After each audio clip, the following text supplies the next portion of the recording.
사랑이 많으신 하나님, 오늘 이 시간도 주의 전에 나오게 하심으로 예배하게 하시고 찬양 가운데 말씀 가운데 나아가게 하시는 주님 감사합니다.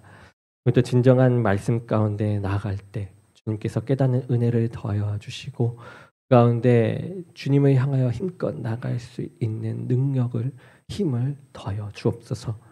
주의 종의 입술과 생각과 마음을 주관하시사 온전한 말씀이 선포될 수 있도록 이끌어 주실 주님을 믿사오며 예수 그리스도의 이름으로 기도드립니다. 아멘. 오늘 말씀은 마태복음입니다. 마태복음 4장 23절에서 25절입니다. 23절에서 25절입니다. 한 절씩 교독하도록 하겠습니다. 예수께서 온 갈릴리에 두루 다니사 그들의 회당에서 가르치시며 천국 복음을 전하시며 백성 중에 모든 병과 모든 약한 것을 고치시니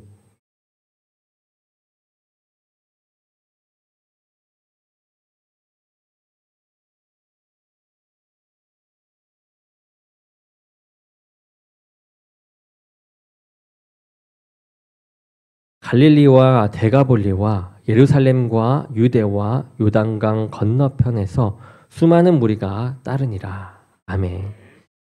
오늘 말씀은 주님의 행하시는 치유라는 제목으로 말씀을 전하겠습니다. 예수님, 치유하시는 이 예수님께서는 베들레헴에서 태어나신 직후에 자신을 죽이려는 헤롯 대왕의 칼날을 피해서 이집트에서 잠깐 동안 피신하신 기간을 제외하면 이 공생애를 시작하시기 전까지 전생애를 갈릴리에서 사셨습니다. 그 갈릴리에는 동쪽으로는 요단강, 서쪽으로는 지중해, 북쪽으로는 지금의 레바논, 그러니까 성경상으로는 베게니인데요. 이 베게니가 있습니다. 그리고 그 위쪽으로 수리아, 지금의 튀르키예죠. 터키의 영토. 그리고 남쪽으로는 사마리아와 유대에 둘러싸여 있는 그런 지역입니다.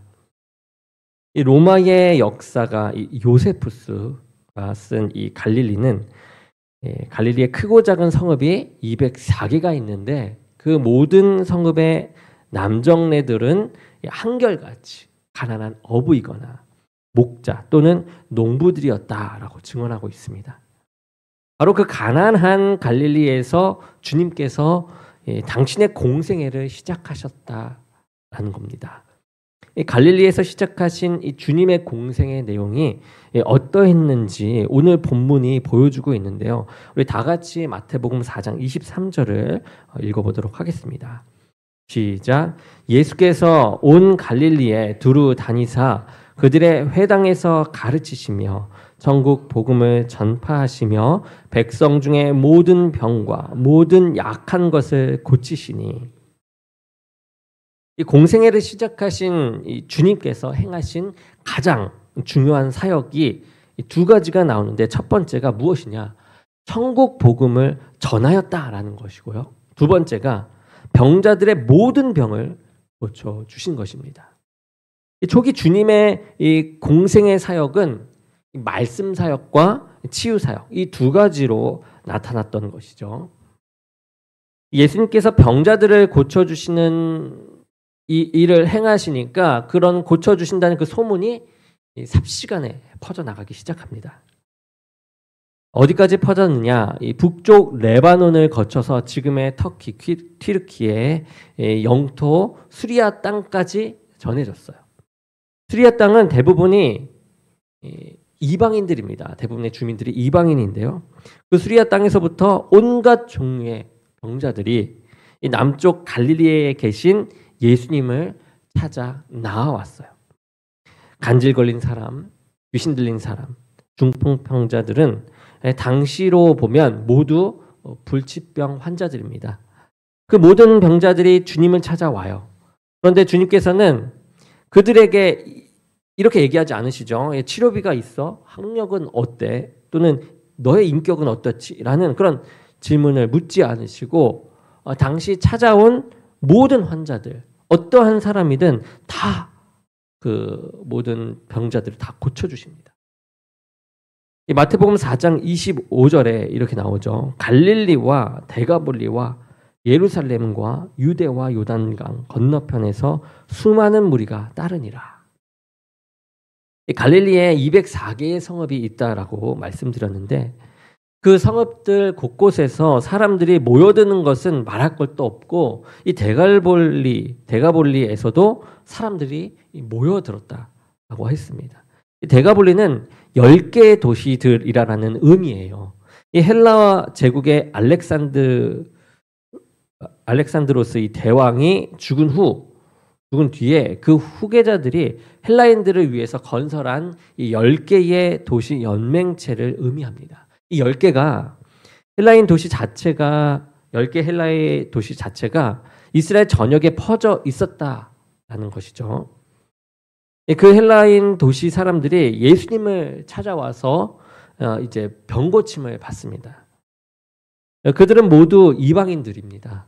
요단강 동편에 있는 사람들이 주님을 찾아왔고 예루살렘과 유대 남쪽 사람들도 이렇게 주님을 찾아왔습니다. 주님께서는 지금 갈릴리에 계시는데 갈릴리 동서남북은 말할 것도 없고 갈릴리를 둘러싸고 있는 지역 가운데 서쪽은 지중해죠. 즉 사람이 살지 않는 이 바다만 제외하고 남, 동, 북 모두 온갖 병자들이 다 주님을 찾아왔습니다. 그리고 주님께서 그 병자들을 조금도 차별하지 않고 그들의 병을 모두 다 고쳐주시죠. 이처럼 주님의 공생의 초기에 이 질병의 치유 사역은 대단히 중요한 그런 비중을 차지했습니다. 그렇다면 우리는 여기에 질문을 제기하지 않을 수가 없죠. 왜 삼위일체 하나님께서는 인간에게 이렇게 병을 주시고 또 약을 주시는가? 인간을 사랑하시면 처음부터 병들게 하지 않으셨으면 좋았을 텐데 왜 창조주께서 이 연약한 피조물을 병들게 하시고 병에 시달리게 한 다음에 치유해 주시는 그런 은혜를 베푸시는가? 창조주이신 삼위일체 하나님이 연약한 피조물을 가지고 장난치시는 것인가? 자기가 영광받기 위한 하나의 수단으로 이러한 계략을 쓰시는 건 전략을 쓰시는 것인가? 이렇게 한 번쯤은 이런 질문을 하나님 앞에 우리가 제기해 보았을 것입니다. 여러분은 인간의 범죄와 타락 그리고 끝내 하나님의 말씀을 거부한 이 완악함이 하나님의 심판을 초래했음을 우리는 성경을 통해서 너무나도 잘 알고 있습니다. 이 심판이 우리가 잘 아는 물의 심판, 이 홍수 심판입니다. 물로 지상의 모든 생명체를 쓸어버리는 그 무서운 심판. 그 심판 속에서도 하나님께서는 의로운 노아 가족 8명을 살리셨어요. 그 8명으로 하여금 방주를 짓게 하시고 지상에 있는 모든 짐승과 공중에 있는 모든 새를 각 2쌍씩 방주에 불러들임으로 그 홍수의 심판 속에서 살아남게 하는 사건이 있습니다. 하나님께서 노아에게 방주만 지으라고 명령하신 것이 아니었죠. 그 당시에 방주를 지으면서 그 방주에 피신해 있는 동안에 노아 식구 8명뿐만 아니라 방주 속에 들어가는 모든 짐승과 모든 새 각 2쌍씩 먹어야 할 그 양식 또한 준비하게 하셨습니다. 노아는 그 방주 속에서 1년 17일 동안 있었죠. 비가 온 날은 주야 40이죠. 주야로 40일 동안 비가 와요. 그래서 40일 동안 방주에 있다라고 생각하시는 분들도 있지만 그렇지 않습니다. 비가 온 날만 40일이에요. 주야로. 비가 오고 나서 그 물이 세상에 창일, 이 출렁출렁 넘치던 기간만 150일입니다. 그리고 나머지 날들은 그 물이 다 빠지고 마르는데 소요된 시간입니다. 다시 말해서 노아는 1년 17일 동안 자기 가족이 먹여야 할 그런 양식과 또 짐승, 새들이 먹어야 할 양식을 방주 속에 비치했는데 그 양식이 무엇입니까? 짐승과 새들을 위해서는 풀이요. 자기 가족들을 위해서는 채소와 열매였습니다. 즉 하나님께서 살리기로 작정하신 이 노아 식구들과 이 짐승들이 방주 속에 있었을 때는 모두 무슨 동물입니까? 초식 동물이었습니다. 여러분 우리가 한번 생각해 보죠. 만약에 그때 육식동물이 있어서 동물 세계에 먹이 사슬이 있었다라고 한다면 그 방주가 구원의 방주였을까요? 사자, 호랑이 정도 빼고는 1년 17일 동안 다 잡아먹혔을 것입니다. 어쩌면 노아의 8 식구도 잡아먹혔을지도 모릅니다. 노아의 방주가 구원의 방주일 수 있었던 것은 그 방주 속에 있던 모든 동물이 초식동물이었기 때문에 가능했던 것이죠. 우리가 창세기 7장 11절에서 12절을 보면 이렇게 나옵니다. 노아가 600세 되던 해 둘째 달 곧 그 달 11의 날이라 그날에 큰 기품의 샘이 터지며 하늘의 창문들이 열려 아침은 주야를 비가 땅에 쏟아졌더라. 이렇게 얘기합니다. 위에 창세기 구절을 보게 되면 하늘의 창문이 열려 40주야를 쏟아졌다라고 얘기하죠. 비가.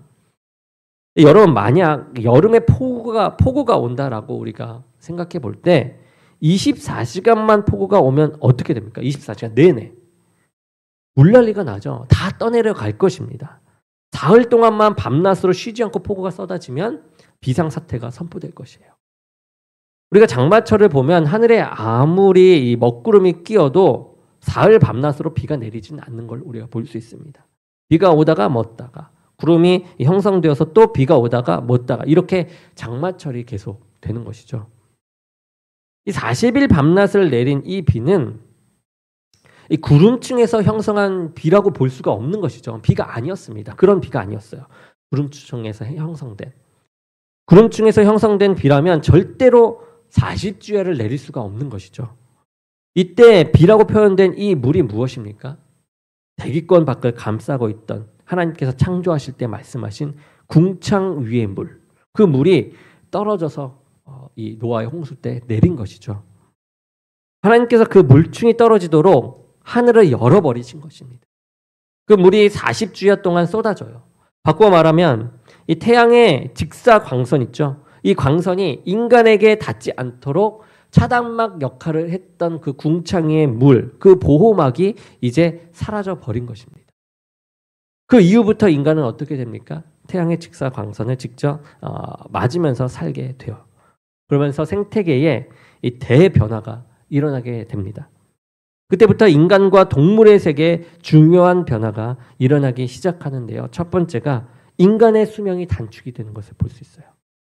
대기권 위의 물이 다 없어진 후에 인간의 수명이 600년, 500, 400, 300, 200, 100 몇십 년 이렇게 계속 줄어드는 것을 볼 수 있습니다. 두 번째가 무엇이냐? 창세기 9장 3절에 하나님께서 노아에게 이렇게 말씀하세요. 모든 산 동물은 너희의 먹을 것이 될지라 채소같이 내가 이것을 너희에게 주노라. 이 대기권 밖에 물이 쏟아지기 전에는 하나님께서 인간에게 주신 그 먹을거리가 바로 채소였습니다. 그런데 인간이 이 직사광선의 폐에 노출되기 시작하면서 하나님께서 노아에게 이 모든 짐승을 너에게 먹을거리로 주노라라고 말씀을 하십니다. 왜일까요?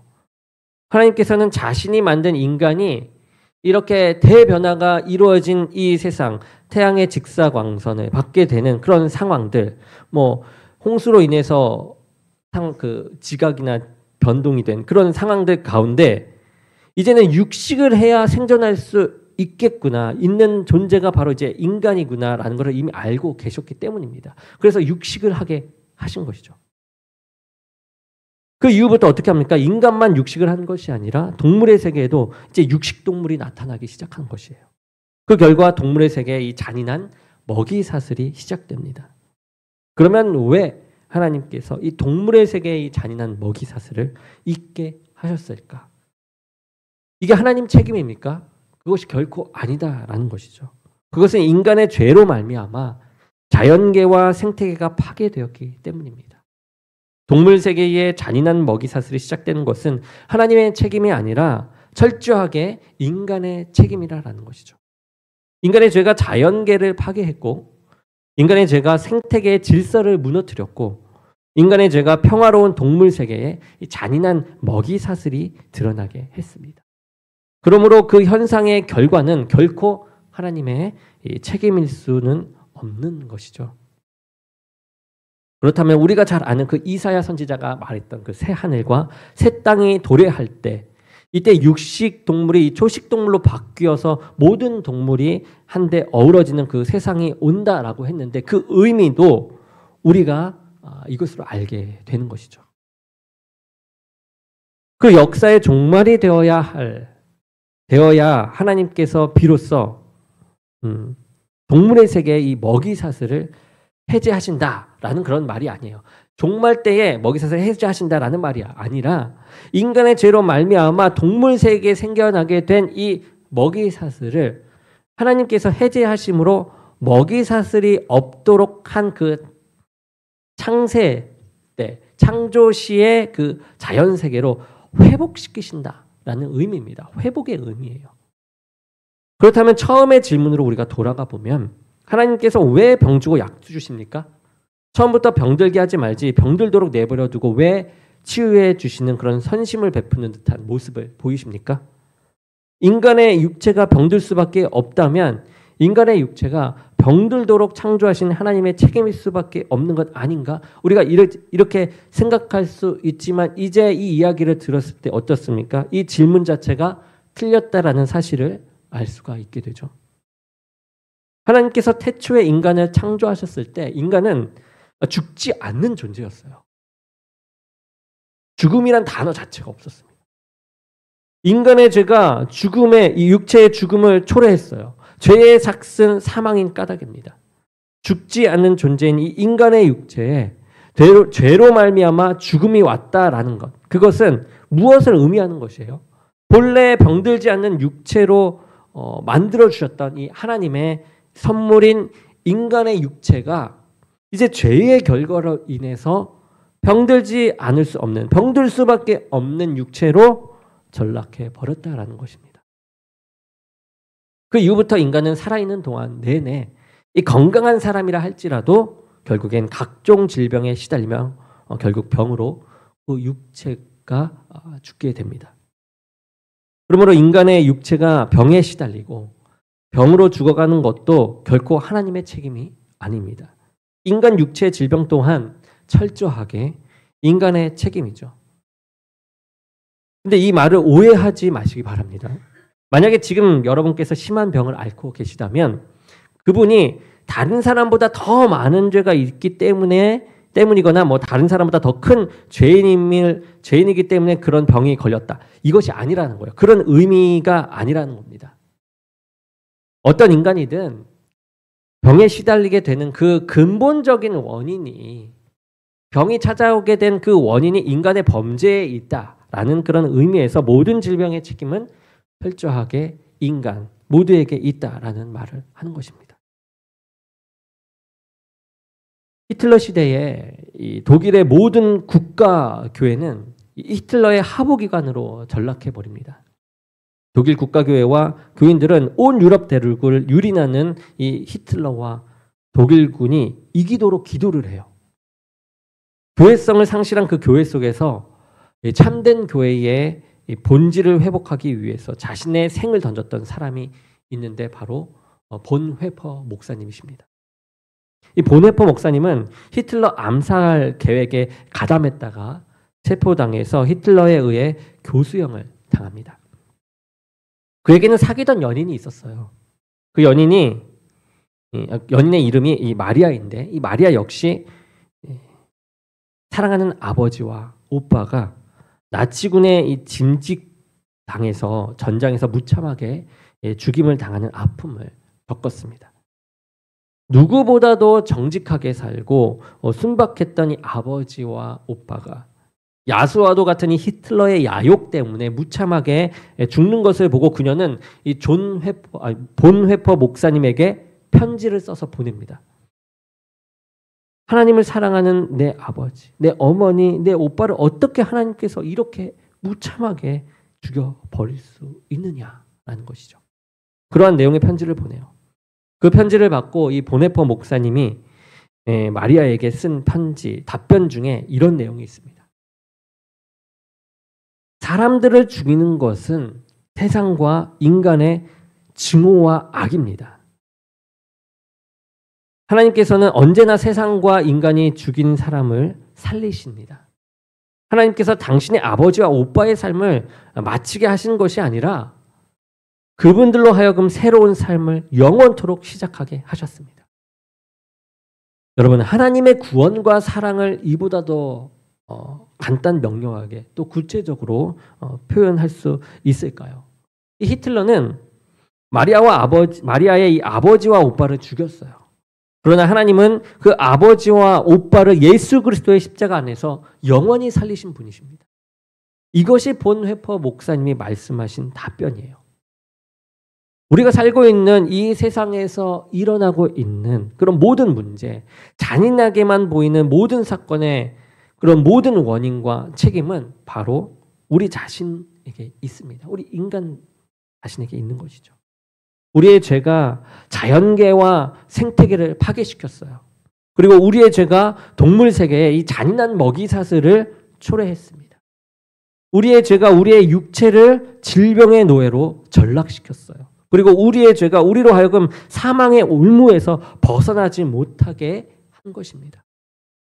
그럼에도 불구하고 하나님께서는 자기 인생뿐 아니라 이 세상을 문제투성이로 전락시킨 인간을 외면하시지 않습니다. 하나님께서는 인간이 파괴한 이 생태계와 자연 질서를 당신의 창조의 능력으로 지금도 보존하고 계시고 회복시키고자 하시면서 회복시켜 가고 계십니다. 인간이 아무리 오염시켜도 회복시키는 분이 하나님이시다라는 거죠. 질병의 노예로 전락해버린 그 인간을 위해서 하나님께서는 인간들에게 어떤 것을 주십니까? 이 의학의 진보를 선물로 주셨어요. 그뿐만 아니죠. 가장 근본적인 거, 그리고 가장 우리가 알아야 하는 핵심적인 요소, 당신의 독생자이신 예수 그리스도를 십자가의 제물로 삼으심으로 우리를 어떻게 하셨습니까? 사망의 올무에서부터 영원한 하나님 나라의 백성이 되게 해주셨다는 거예요. 창조 시에 나타났던 그 영원한 삶을 다시금 예수 그리스도를 통해서 우리에게 허락하셨다라는 겁니다. 예수님께서 이렇게 말씀하시죠. 마가복음 2장 17절에 건강한 자에게는 의사가 쓸데없고 병든 자에게라야 쓸데가 있느니라. 나는 의인을 부르러 온 것이 아니로 죄인을 부르러 왔노라. 우리의 영혼이 병들지 않았다면, 우리로 인해 이 자연계가 병들어 신음하지 않았다면 이 구원자가 오실 필요가 없어요. 우리가 영육간에 병들었기 때문에 우리로 인해 이 자연계와 이 세상이 온통 병들었기 때문에 우리를 살리기 위해 이 구원자 메시아 그리스도 예수님께서 이 땅에 오셔야만 했던 것입니다. 오늘 본문을 우리가 함께 다시 한번 읽어보기 원합니다. 마태복음 4장 23절입니다. 시작. 예수께서 온 갈릴리에 두루 다니사 그들의 회당에서 가르치시며 천국 복음을 전파하시며 백성 중에 모든 병과 모든 약한 것을 고치시니. 여기에 고치시니라는 단어가 나오죠. 주님께서 모든 병을 고쳐주셨다라는 것입니다. 마태복음 4장 24절도 함께 읽어보겠습니다. 시작. 그의 소문이 온 수리아에 퍼진지라.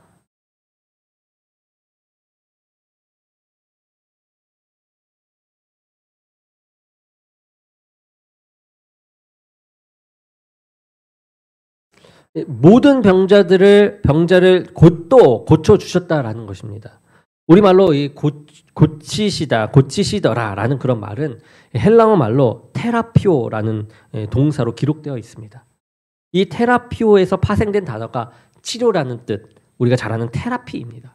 이 중요한 것은 헬라어 동사 이 테라피오가 고치다는 의미만 있는 것이 아니다라는 거예요. 무엇이냐? 섬기다라는 그런 의미가 있다라는 겁니다. 인간을 섬기기 위해 오신 분이 바로 예수님이세요. 인간을 섬기기 위해 이 테라피오하기 위해서 오신 주님이시기에 인간의 질병을 치유해 주시는 것은 너무나도 당연한 것이죠. 그래서 예수님의 초기 사역에서 인간 육체의 치유 사역은 대단히 중요한 사역이었습니다. 사역 초기에 예수님을 찾아온 모든 환자를 테라피오, 즉 섬기고 또 치유해 주셨다라고 해서 죽었다고 해서 성경에 등장하는 그런 모든 인물은 다 무병장수했다라는 것은 결코 아닙니다만 그럼에도 불구하고 하나님께서는 모든 사람들을 오게 하시고 치유하셨습니다. 우리가 잘 아는 위대한 사도 바울을 보게 되면 어떻습니까? 그가 루스드라에서 네 발로 일어서라라고 한마디 하자 선천성 이 하반신 마비자가 벌떡 일어나는 것을 볼 수 있습니다. 또 죽은 유두고를 살려내는 것도 우리가 볼 수 있습니다. 얼마나 위대한 능력의 사도입니까? 그런데 그 바울에게 지병이 있었어요. 이 바울이 그 육체의 가시를 거두어 달라고 하나님께 3번을 간절히 기도합니다. 이 바울의 기도가 어땠을까요? 그냥 하나님 낫게 해주세요, 낫게 해주세요, 낫게 해주세요 이렇게 기도했을까요? 아니죠. 그냥 이렇게 기도한 것이 아니라 며칠씩 금식하면서 밤을 새우면서 간절하게 기도했을 것입니다. 그런데 하나님께서 바울의 모든 기도는 다 들어주셨어요. 그런데 바울 자신의 질병을 낫게 해달라는 기도에는 응답하시지 않았습니다. 그래서 바울이 절망하고 하나님께 아니 왜 내 병은 안 고쳐주십니까? 다른 이들의 병은 고쳐주시면서 이렇게 따졌을까요? 아닙니다. 간절히 기도했지만 하나님께서 응답해 주시지 않았을 때 바울에게 더 큰 깨달음이 있었어요. 하나님의 은혜가 이미 자신에게 족하다라는 것입니다. 여러분 한번 생각해 보죠. 바울이 쓴 글마다 다 성경이 된 것을 우리가 볼 수 있습니다. 신약 성경의 4분의 1이 바울이 쓴 책입니다. 복음서를 제외하면 거의 3분의 1이 바울이 쓴 책이에요. 방금 말씀드렸듯이 바울은 죽은 사람을 살려내고 하반신 마비자를 일으켰습니다. 유두고를 살렸어요. 어디를 가든지 설교하면 사람들이 회개하고 주님 앞으로 돌아옵니다. 그 바울이 육체적으로 건강했다면 건강한 상태에서 그 능력을 발휘했다면 아마 그 교만이 자신에게 찾아와서 교주가 되었지 않았을까라고도 생각해 봅니다. 인간은 죄성을 지녔어요. 그리고 자기도 모르게 교만에 빠지기 때문에 그렇습니다. 바울의 첫 번째 사울이었을 때 어땠습니까? 그 교만에 빠져서 예수를 믿는 자들을 다 잡아 죽이러 다니지 않았습니까?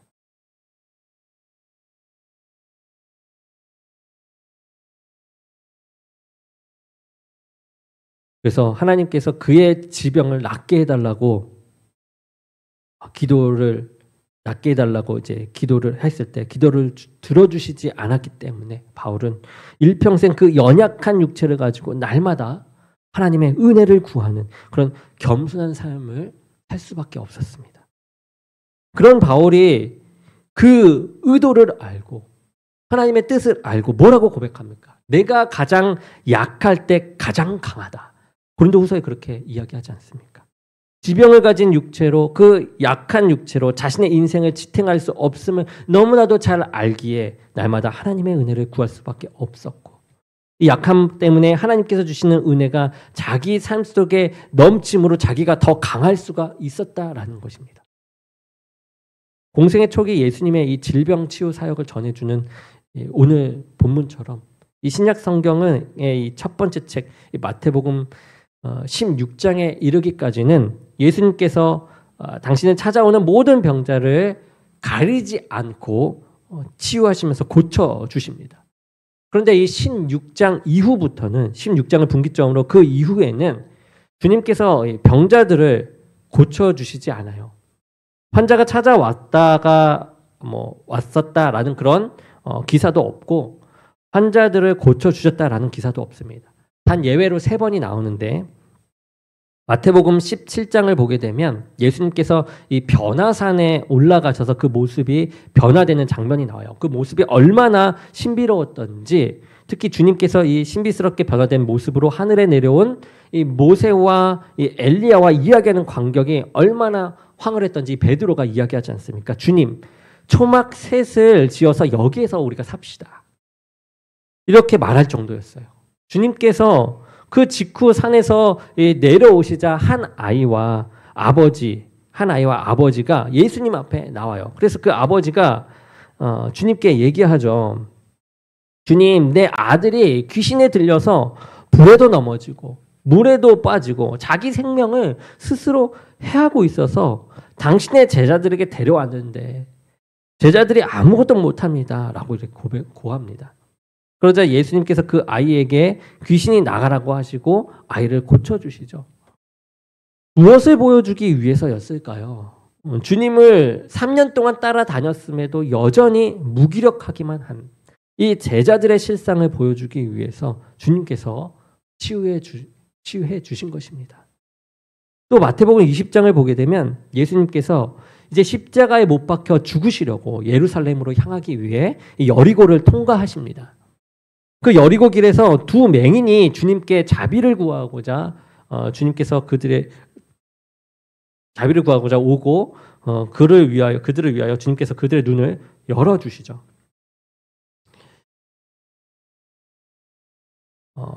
여러분께서 만약 우리가 태어날 때부터 앞이 보이지 않는 맹인으로 평생을 살았다라고 생각해 봅시다. 그러다가 정말 두 눈이 번쩍 떠서 이 세상을 보게 된다면 가장 먼저 무엇을 하고 싶으십니까? 한번 생각해 보세요. 아마 그것이 무엇이든 여러분들이 평소에 눈을 감고 살면서 내가 눈만 뜨면 이런 거 하고 싶어라고 생각한 일들이 제일 먼저 눈을 사용하고 싶은 그런 일일 것입니다. 뭐 예를 들어서 가족들이 너무 보고 싶으니까 집에 뛰어가서 가족들, 치유된 나의 모습을 보여주면서 가족들의 얼굴을 보는 것. 또는 자신이 흠모했던, 사랑했던 사람의 얼굴이 어떻게 생겼는지 보는 것. 또는 나를 미워하던 사람들이 어떻게 생겼는지 뭐 보러 가든 뭔가 자신을 위한 일들을 할 것이에요. 이 눈을 보임으로 인해서. 그런데 이 복음서에 주님께서 두 맹인의 눈을 열어주시는데요. 열어주시면서 그 맹인들을 향해서 집으로 돌아가라 라고 했습니다. 그런데 이 말씀을 하셨음에도 그들이 집으로 가거나 자기가 하고 싶은 일을 하지 않고 어떻게 합니까? 주님을 따라갔다라고 전합니다. 왜 주님께서 그 맹인들 눈을 열어주셨을까? 그 여리고 길에서 제자들은 뭐를 하고 있었을까? 지금 예수님께서는 그 길을 십자가의 고난을 당하는 그런 길로서 이 십자가의 고난을 감당하기 위한 길로 가고 있습니다. 그 길을 가고 있는 것이에요. 그 길은 죽음의 길입니다. 고난의 길, 고통의 길이죠. 그런데 그 길 위에서 제자들이 무엇을 했냐면 이 초능력자이신 이 예수님께서 예루살렘에 들어가시면 반드시 이 빌라도 총독을 쫓아내고 정치적인 이 독립을 쟁취하고 집권하실 텐데 네가 좌의정할래? 내가 우의정할까? 너하고 나중에 누가 더 사율이 높은 자리를 차지할까? 라고 생각하면서 싸우고 있었던 것이에요. 제자들의 모습이 어떻습니까? 제자들은 눈을 뜨고 있어요. 그렇지만 자신들과 함께 동행하는 이 주님에 대해서 여전히 맹인의 상태였던 것입니다. 그러나 맹인이었던 이 두 사람은 눈을 뜨자 즉시 예수님을 은인으로 여겨서가 아니라 이분이 참 그리스도라는 그 사실을 알고 쫓아갔던 것이죠. 주님을 아는 그런 눈뜬 두 맹인과 눈을 뜨고 있지만 실은 보지 못하는 이 12 제자들, 이 두 그룹을 대비해서 보여주기 위해서 여리고에서 두 맹인을 고쳐주신 것입니다. 또 마태복음 16장 이후에 주님께서 마지막으로 병자를 고치시는 이 기록이 마태복음 21장에 나오게 돼요. 예수님께서 예루살렘 성전에 들어가셨는데 성전이 장사꾼들로 가득 차 있죠. 이 성전 청결 사건입니다. 예수님께서는 분노하세요. 그 장사꾼들의 이 자판을 둘러 엎으시고 노끈으로 채찍으로 만들어 그들을 쫓아내십니다. 내 아버지의 집은 기도하는 집인데 너희들이 이 강도의 소굴로 만든다며 이 경로를 하셨던 것이죠. 상인들로 오염되었던 이 성전을 주님께서 정화시키신 것입니다.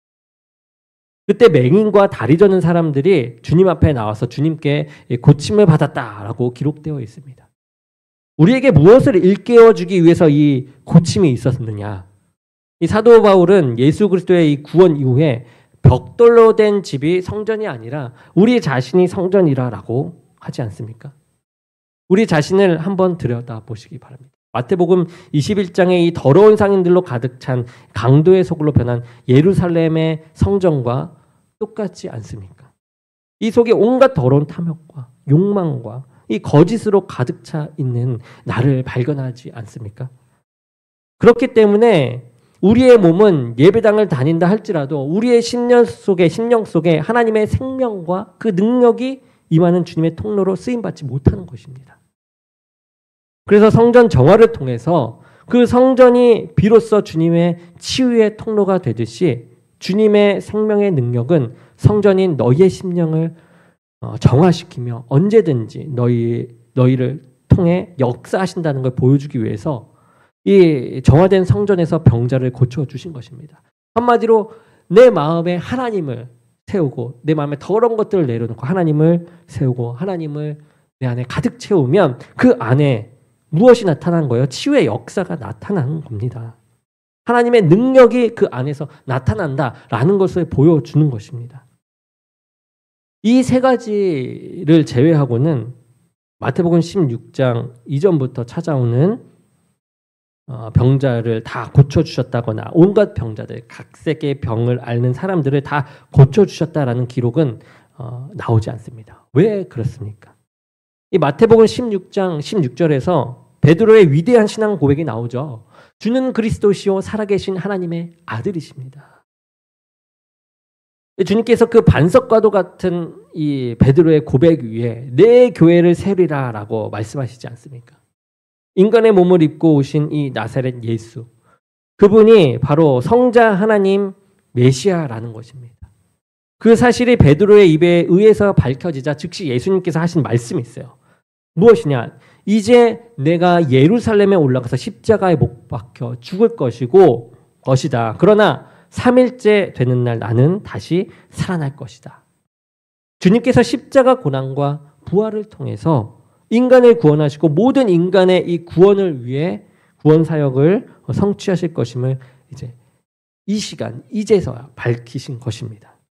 왜 마태복음 16장 이후에 이 육체 질병을 고쳐주시는 이야기가 더 이상 나오지 않습니까?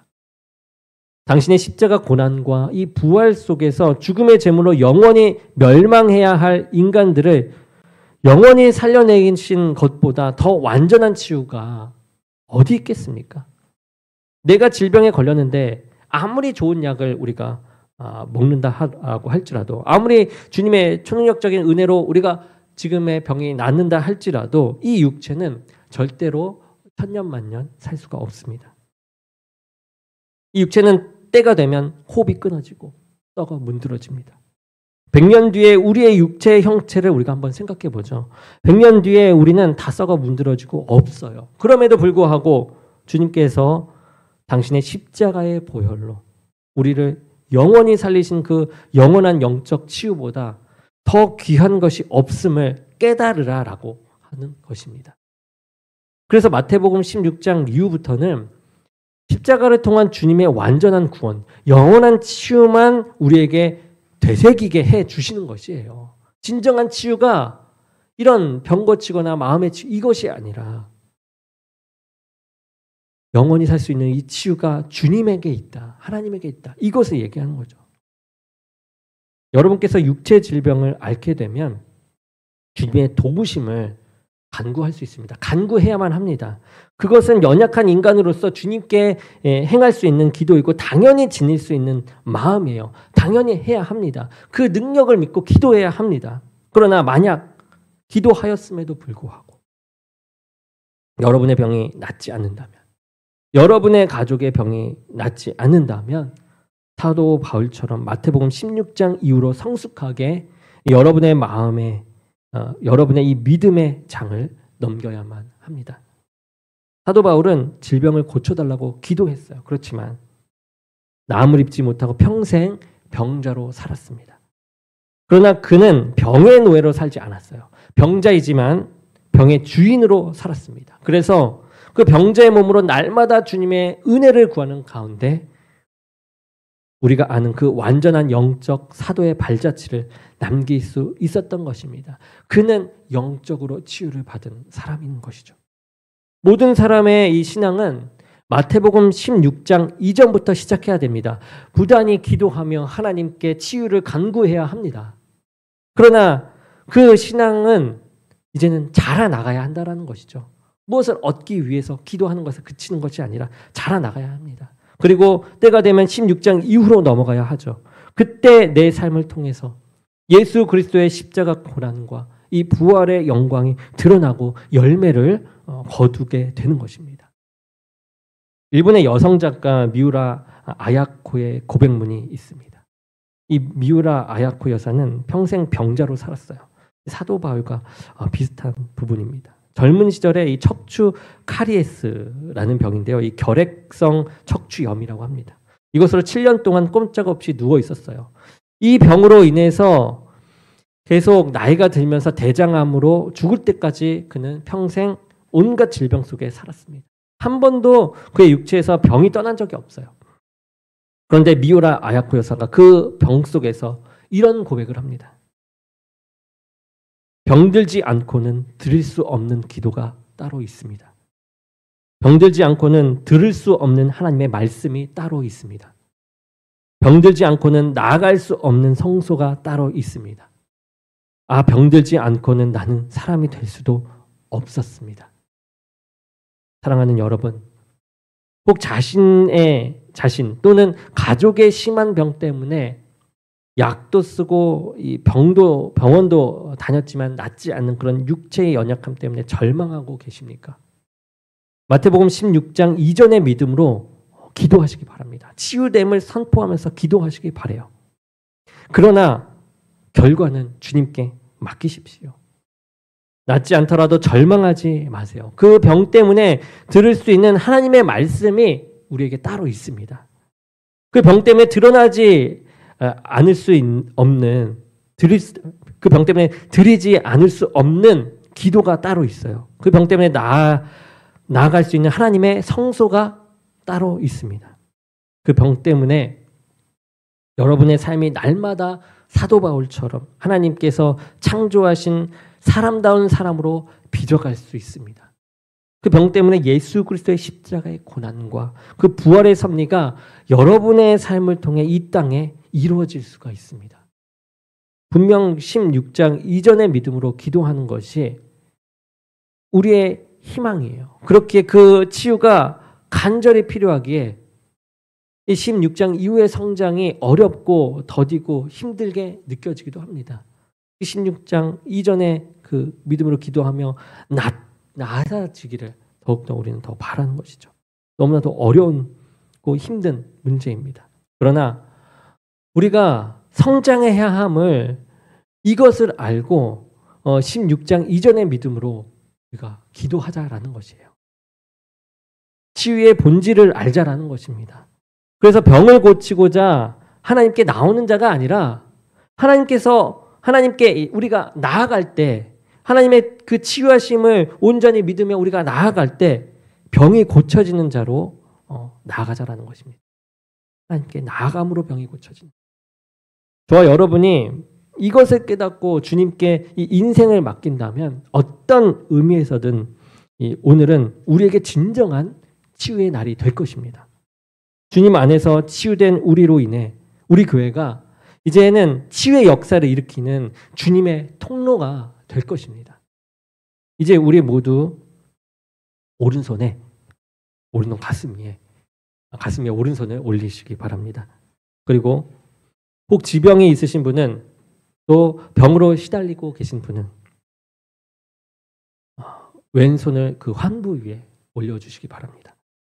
그리고 가족 중에 아프신 분이 있다면 왼손을 가슴 위에 올린 그 오른손 위에 올려주시고 그분의 환부 위에 왼손을 올렸다라고 생각하시면서 함께 제가 기도하기 원합니다.